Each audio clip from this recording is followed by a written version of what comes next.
মিটি cartoon house.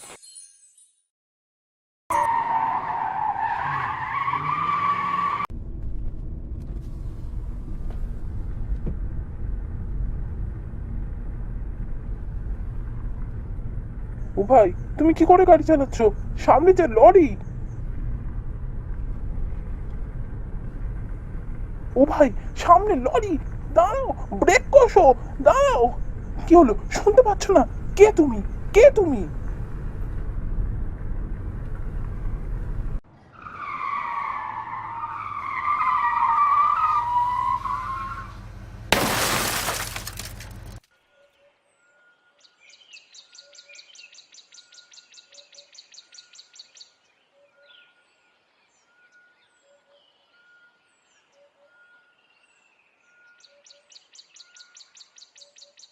না না দাদা, এসব কি লেখা লিখছেন?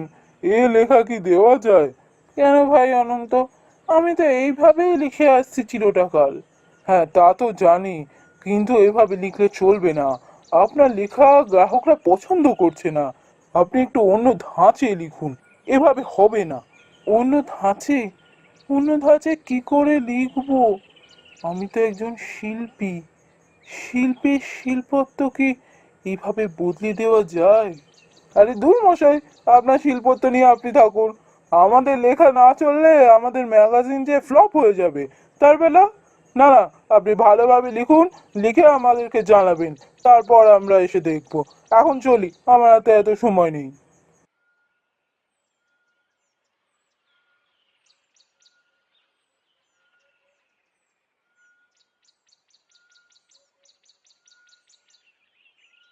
কি হলো?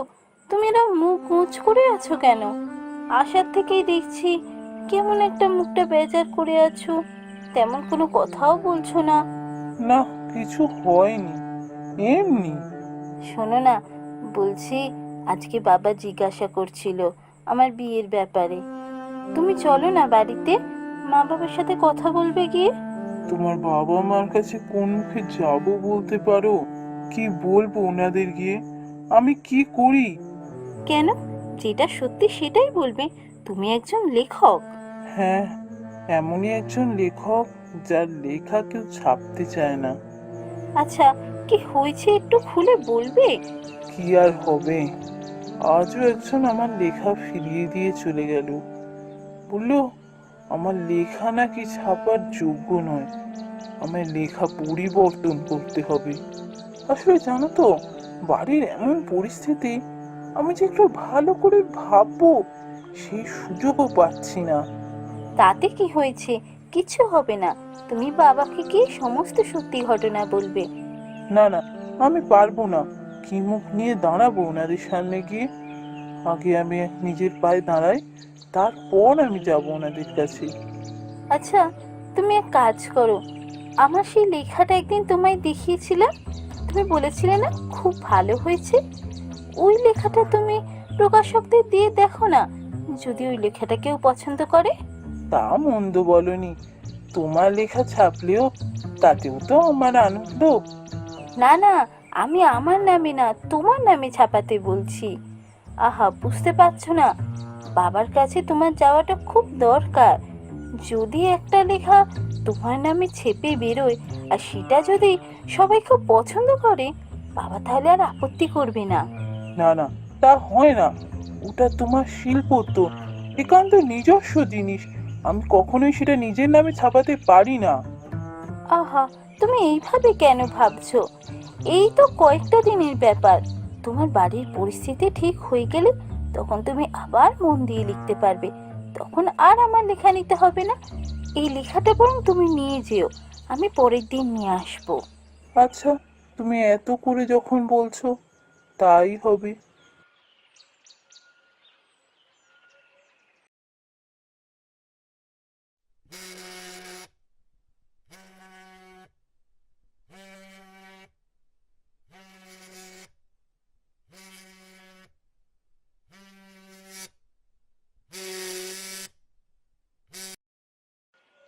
কি হলো, এখন কেন ফোন করেছো? কি গো, লেখাটা দিয়েছো?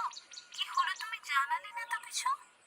শোনো, এখন একটু ব্যস্ত আছি, তুমি না আমার সাথে পার্কে দেখা করো আজ বিকালে, কেমন?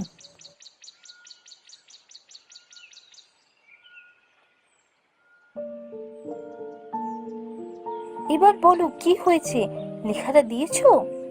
হ্যাঁ দিয়েছি, ওদের পছন্দ হয়েছে, কিন্তু এটা ছাপবে না বললো। বললো এইরকমই আর একটু অন্যরকম ভাবে লিখতে হবে। তুমি একটা বড় কাজ করো, তোমার আর একটা লেখা দিও, আমি সেটা বরং দেবো। ও, এটাও পছন্দ হয়নি?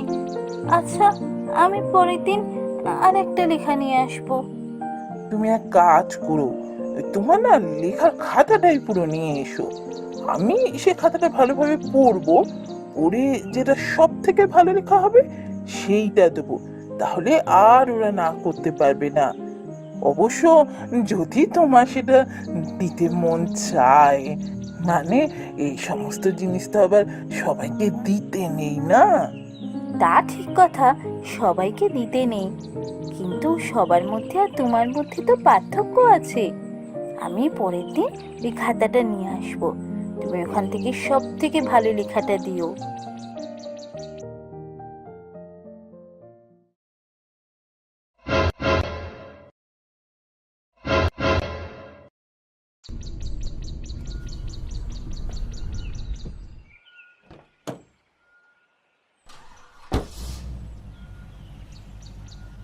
আচ্ছা, আমরা এখন কোথায় যাচ্ছি? যাচ্ছি কোথাও একটা। কেন, তোমার কি আমার উপর ভরসা হয় না? আহা, তাই আবার বললাম আমি। আসলে এভাবে ট্যাক্সি করে তো যাই না কখনো তোমার সাথে, তাই জিজ্ঞেস করলাম।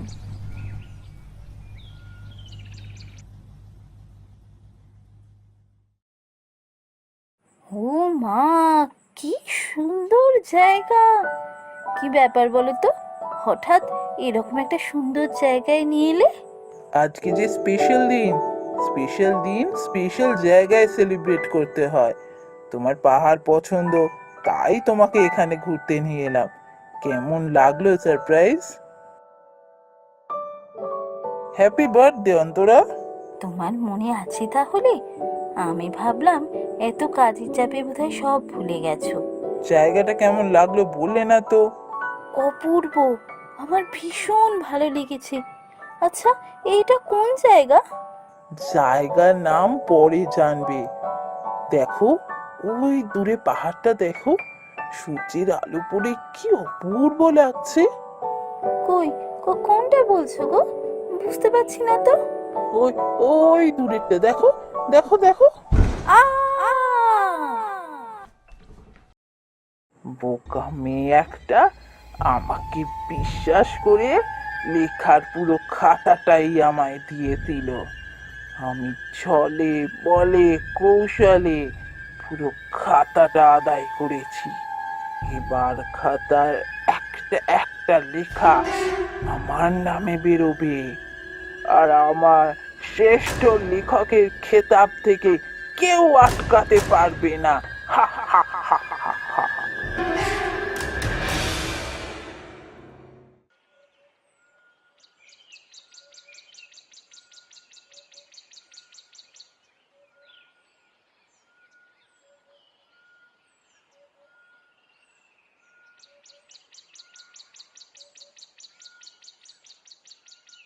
আরে দাদা, কি লিখেছেন? আপনার লেখার ধরনই তো পুরো বদলে গেছে দেখছি। এই লেখা গ্রাহকরা লুফে নেবে। যাক, তাহলে এই অধমের লেখা আপনার পছন্দ হলো, তা গ্রাহকদের কাছে এই লেখা চলবে তো? চলবে বলছেন কি? দৌড়বে দৌড়বে।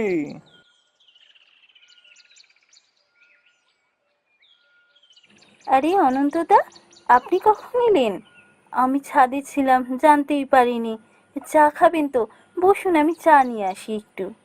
আরে বৌদি, এত ব্যস্ত হবেন না, আমার সময় নেই, আমি আর একদিন এসে চা খাবো, আজকে আসি, এই লেখাটাই নিতে এসেছিলাম।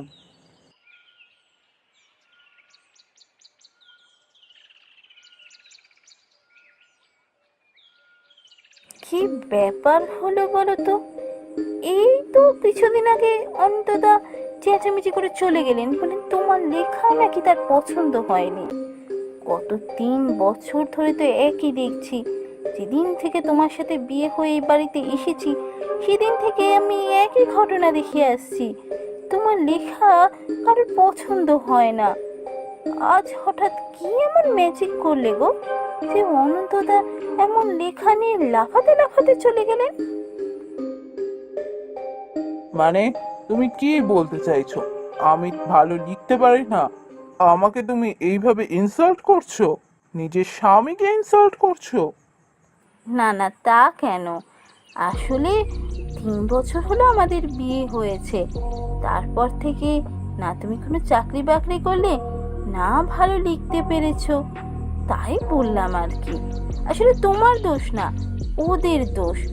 ওরা আসলে তোমায় ঠিক চিনতে পারেনি, এখন চিনতে পেরেছে। জাগে জাগে ছাড়ো ওসব কথা। এবার দেখবে আমার প্রত্যেকটা লেখা ওরা কিভাবে লুফে নেয়। শ্রেষ্ঠ লেখকের খেতাব পাওয়া থেকে আমাকে আর কেউ আটকাতে পারবে না।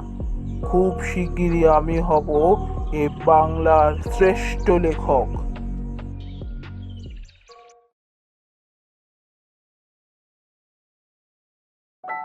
জানো তো, আজ আমার ভীষণ গর্বের দিন। আমার এত ভালো লাগছে। তুমি পাবে শ্রেষ্ঠ লেখকের খেতাব। আমি সবাইকে ফোন করে জানিয়েছি। তোমাকে বলেছিলাম না, এই খেতাব পাওয়া থেকে আমায় কেউ আটকাতে পারবে না। সত্যি ভগবান মুখ তুলে চেয়েছেন। আমি তো আশা ছেড়েই দিয়েছিলাম যে তোমার লেখা কোনোদিনও ছাপবে। আর দেখো, আজকে তুমি শ্রেষ্ঠ লেখকের খেতাব পাবে। অনুষ্ঠানটা শুধু শেষ হোক, তারপর তোমাকে আর বাবুকে নিয়ে সোজা কাশ্মীর। অনেকদিন ধরে বলছিলে না কাশ্মীর ঘুরতে যাব, কাশ্মীর ঘুরতে যাব। এবার আমি তোমাদের কাশ্মীর ঘুরতে নিয়ে যাব। এই সত্যি কাশ্মীর যাব আমরা? আমার যে কি আনন্দ হচ্ছে। কে কে ওখানে? ওখানে কে ওঠা?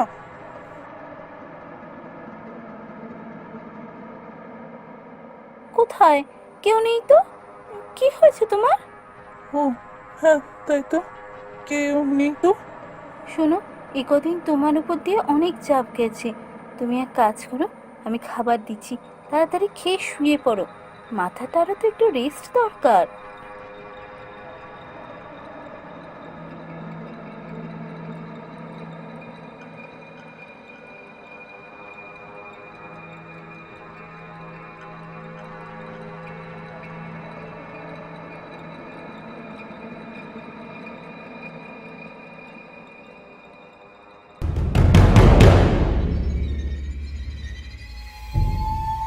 কে কে কে কি করে এলে তুমি?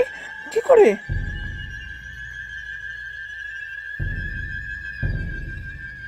যা, কোথায় চলে গেল? না না, এসব আমি কি ভাবছি? এটা হতেই পারে না। আমি নিজের হাতে ধাক্কা দিয়ে ফেলেছি আমাকে। এটা হতে পারে না। না না, আমারই শরীরটা খারাপ, সেই জন্যই এইসব হচ্ছে। আমি বরং তাড়াতাড়ি খাওয়া দাওয়া করে শুয়ে পড়ি।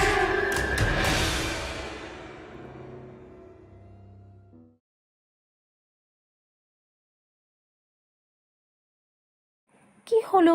তুমি তো কিছুই খাচ্ছ না। আচ্ছা, তোমার কি খুব শরীরটা খারাপ করছে? আমি এক কাজ করি, ডক্টর সেনকে একটা কল করি। কে কে ওটা? কে? আচ্ছা, কি হয়েছে বলো তো তোমার? কাকে বারবার দেখে চেঁচিয়ে উঠছো? এখানে আমি ছাড়া আর কে আছে তোমার সামনে? তুমি একটু কিছু খেয়ে নাও, আমি বরং ডক্টরকে কল করি। না না, কোথায় যাচ্ছ? না না, যেও না।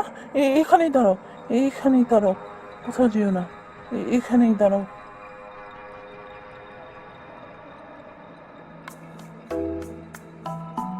তুমি কিন্তু তাড়াতাড়ি চলে এসো। আমার পুরস্কার নেওয়ার সময় তুমি না থাকলে আমি কিন্তু খুব মিস করবো তোমায়। আরে তুমি এত চিন্তা করো না তো। বাবু পড়া থেকে ফিরলেই আমি বাবুকে নিয়ে চলে যাব। তুমি এখন এসো।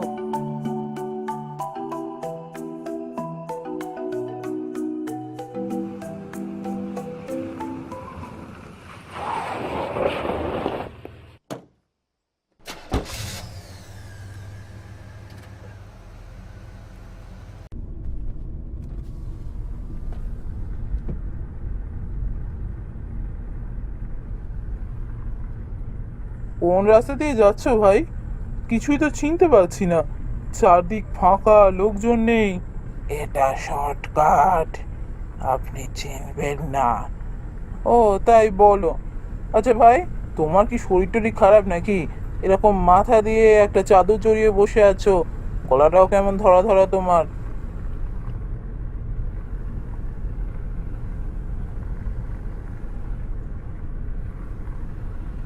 কি হলো, উত্তর দিলে না যে? আরে বাবা, আমি এমনি এমনি তোমায় জিজ্ঞাসা করছি না। তোমার যদি শরীরটা খারাপ লাগে তাহলে গাড়ির এসিটা একটু কমাতে পারো। এতটা হাই এসির দরকার নেই, বেশ ঠান্ডা আছে। ও ভাই, তুমি কি করে গাড়ি চালাচ্ছ? সামনে যে লরি! কি হলোটা কি? তুমি কি শুনতে পাচ্ছ না? সামনে লরি! বাঁচাও, বাঁচাও!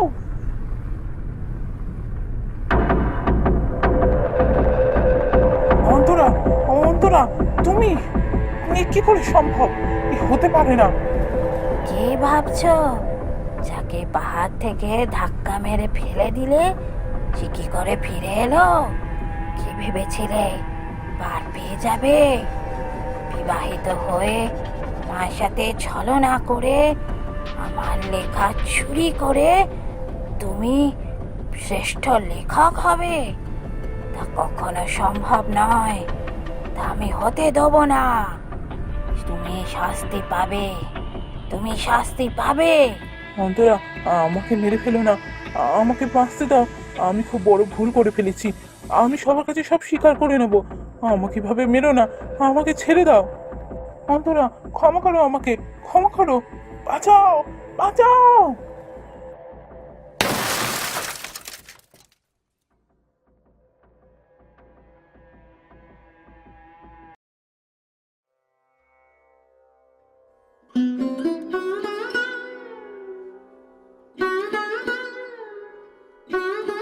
আমি শ্রীতমা, প্রয়াত লেখক রমানাথ মুখার্জির স্ত্রী। সেদিনকে সেই অনুষ্ঠানে অন্তরা রায়ের আত্মীয়রা এসে দাবি করেন যে যে লেখাগুলো ওর নামে প্রকাশিত হয়েছে সেগুলো সমস্ত অন্তরা রায়ের লেখা। আজকে পুলিশ এসে বাড়ি থেকে অন্তরা রায়ের লেখার খাতাটা নিয়ে গেছে, যে খাতার প্রত্যেকটা লেখা রমানাথ মুখার্জির নামে প্রকাশিত হয়েছে। আমি জানি না সেদিন কি করে ওর ওই অ্যাক্সিডেন্ট হয়েছিল, কিন্তু এটুকু বুঝেছি কারোর দোষ কখনো চাপা থাকে না, কোনো না কোনো উপায়ে সে শাস্তি পাবেই। রমানাথ যে দোষ করেছিল তার শাস্তি সেদিন সে পেয়েছে।